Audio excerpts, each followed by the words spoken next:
Kita sadar bahwa kehidupan ini singkat, betul tidak? Kita tidak akan tahu waktu itu. Kita mau jaga dengan cara apapun juga, tetap kita nggak bisa tahu. Maka itu penting sekali kita menggunakan dua hal ini. Satu, waktu kita untuk hidup kita gunakan untuk apa? Yang kedua, semua kapasitas dan fasilitas dalam hidup kita. Saudara, bertahun-tahun Roh Kudus selalu mengingatkan itu. Saya suka kata ini. Kapasitas dan fasilitas dalam hidup kita itu kita harus gunakan sebaik-baiknya. Apa itu kapasitas? Apa itu fasilitas? Kapasitas itu adalah kemampuan. Semua orang di dunia pasti punya kemampuan. Dua hal kemampuannya. Satu, secara alamiah. Dua, karena dia belajar. Betul? Kalau Dr. Gigi Stefanus, kapasitas pelajarannya adalah seorang dokter gigi dan dia punya dua spesialis. Ya, dia gunakan untuk memberkati anak-anak Papua. Kapasitas saya itu cuma karena anugerah Tuhan. Saudara, saya cuma lulusan SMA, itu pun ijazah sudah hilang, tidak tahu ada di mana. Jadi mau sekolah lagi juga repot. Nah, itu kapasitas saya. Nanti saya akan dengar kesaksian Jan Artino, salah satu anak kami. Kapasitasnya cuma SMP, ya, lulusan LP lagi. Tapi Tuhan sekarang pakai dia luar biasa. Dia sekarang manajer dari sebuah perusahaan internasional yang pusatnya di Inggris. Sekarang itu dia punya 52 anak buah dan rata-rata sarjana dan S2 anak buahnya. Kantornya hebat di Biak. Nah, itu kapasitas hidupnya. Jadi maaf ya kalau saya pakai kata ini, sebodoh-bodohnya kita, jangan tersinggung. Semiskin-miskinnya kita tetap punya kapasitas dalam hidup. Kapasitas yang paling sering menonjol adalah ngomel. Loh, itu kapasitas, saudara. Ya, saya sering berkata begini kepada banyak orang. Orang Kristen ini seringkali, waduh, saya takut untuk bersaksi. Aduh, bagaimana ngomong soal Yesus? Ini prinsip saya. Selama orang itu masih bisa ngomel, dia pasti bisa saksi tentang Yesus. Katakan amin cepat. Jadi kok saudara hobi ngomelin orang, jahit aja mulutmu. Kalau saudara nggak pernah cerita tentang Yesus. Hari-hari ini saya sering cerita yang tentang Obama ini, saudara. Kan dia mau datang ke Indonesia 3 kali nggak jadi terus, atau kali jadi itu nggak peduli lah urusannya dia. Tapi yang saya mau cerita begini, saudara.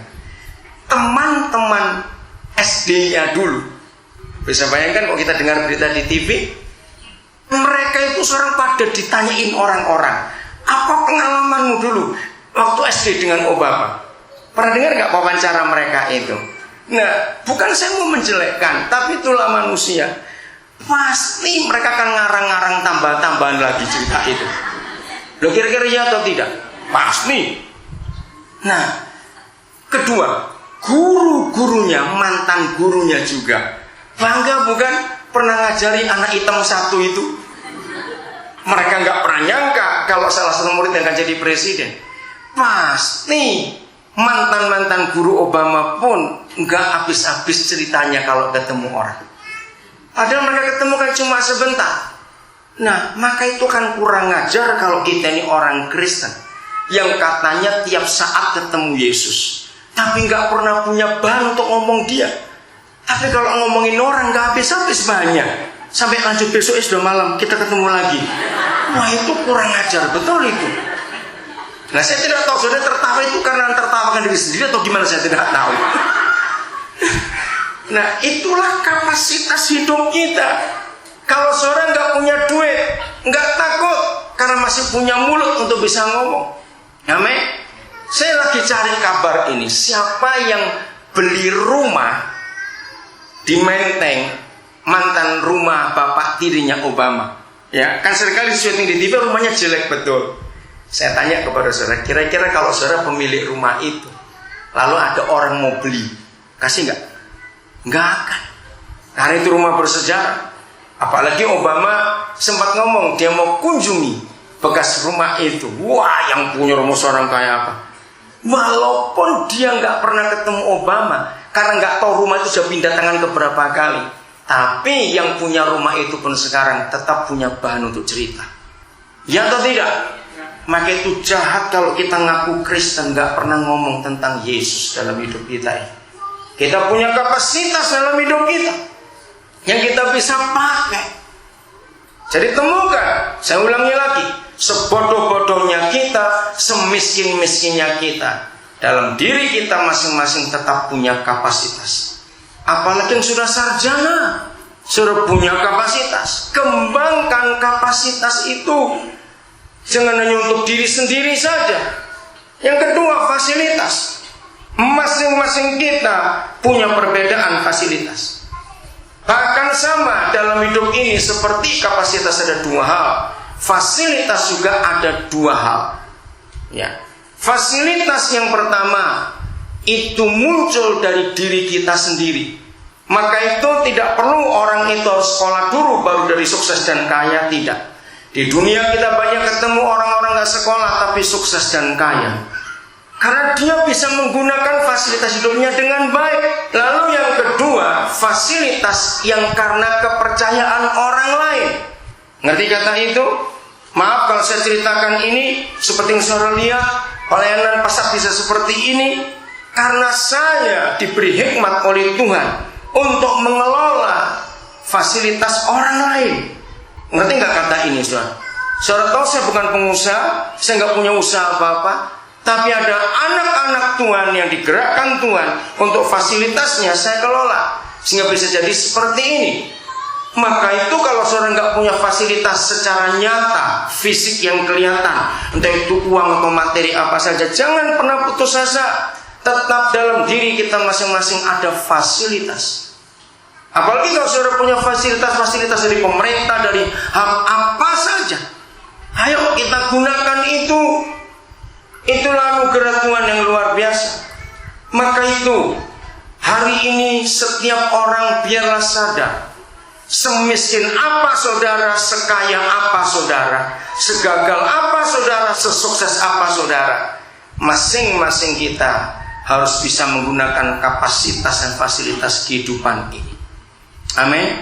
Sebaik-baiknya untuk membuat orang lain bisa luar biasa. Saya bacakan satu ayat dulu supaya ini jadi motivasi buat kehidupan kita semua, sehingga semua fasilitas, kapasitas dan fasilitas hidup ini yang Tuhan sediakan buat kita itu dikerjakan dengan sempurna dan dengan baik. Kolose 2 ayat 9 dan 10. Ini jelas sekali saudara, yang kita harus buat. Kolose 2, 9 dan 10. Sebab di dalam Yesuslah berdiam secara jasmania seluruh kepenuhan ketuhanan itu. Dan kamu telah dipenuhi, yaitu kita, di dalam Dia. Dialah kepala semua pemerintah dan penguasa. Saya baca lagi 9 saudara. Sebab di dalam Dialah berdiam secara jasmania seluruh kepenuhan ketuhanan itu. Mudah-mudahan kalimat ini akan menolong saudara untuk mengerti, karena saya sampai hari ini masih sulit menemukan kalimat yang tepat untuk menjabarkan kata ini. Secara jasmania seluruh kepenuhan ketuhanan itu agak sulit dimengerti. Jadi begini, kira-kira saya akan berusaha betul-betul. Pencipta alam semesta yang kita panggil ayah karena darah Yesus, itu kan gak bisa dilihat, betul saudara? Bahkan kita pun gak bisa meraba dia, gak bisa menjamah dia, tapi dia ada. Sama seperti angin, kita gak bisa lihat angin, kita gak bisa pegang angin. Oh keren betul kalau dia pegang angin, tapi kita rasa dia ada.